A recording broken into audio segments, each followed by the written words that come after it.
नमस्कार, आपके साथ मैं हूं समीर अब्बास। इटली में इन दिनों बवाल मचा हुआ है। यहां के दर्जनों शहरों में हजारों जेन जी प्रोटेस्टर्स सड़क पर उतर आए हैं। नौजवानों की भारी भीड़ के चलते शहरों के स्कूल कॉलेजों को बंद कर दिया गया है। कई शहरों में ट्रेनें तक रोक दी गई हैं। इसी तरह बंदरगाहों पर भी जेन जी ने जमकर उत्पात मचाया। सवाल यह है कि दुनिया भर में यह क्यों हो रहा है और आखिर इतनी बड़ी संख्या में नेपाल की तरह जेन जी इटली की सड़कों पर उतरने के लिए क्यों मजबूर हो गए। दरअसल यहां इटली में कारण कुछ अलग है। इजराइल पिछले कई सालों से गाजा पर लगातार हमले कर रहा है। इन हमलों में अब तक लाखों लोग मारे जा चुके हैं। बड़े पैमाने पर नरसंहार हो रहा है। मरने वालों में बड़ी संख्या में छोटे छोटे बच्चे, महिलाएं हैं। और सोमवार को गाजा में चल रहे इसी सैन्य अभियान के विरोध में इटली के दर्जनों शहरों में जेन जी भारी संख्या में सड़कों पर उतर आए।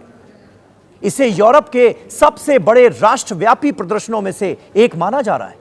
उनका आरोप है कि इटली और यूरोपीय संघ दोनों ही इस मामले में कुछ भी नहीं बोल रहे हैं। दोनों ने अपने मुंह को बंद किया हुआ है। अब इन दोनों को गाजा के लिए बोलना पड़ेगा। वहां हो रहे मैसेकर को हर हाल में रुकवाना ही होगा, यह अल्टीमेटम दिया गया है।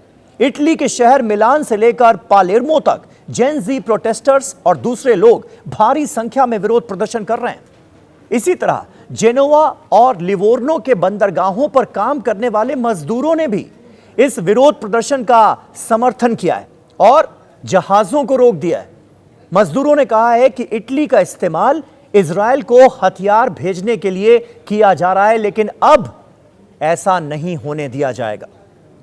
प्रदर्शनकारियों ने इटली की सरकार से यहां तक मांग कर दी है कि वो इजराइल से अपने व्यापारिक संबंधों को खत्म कर दे। वहीं इटली की प्रधानमंत्री जॉर्जिया मेलोनी ने उनकी मांगों को गलत और भ्रामक कदम बता दिया है।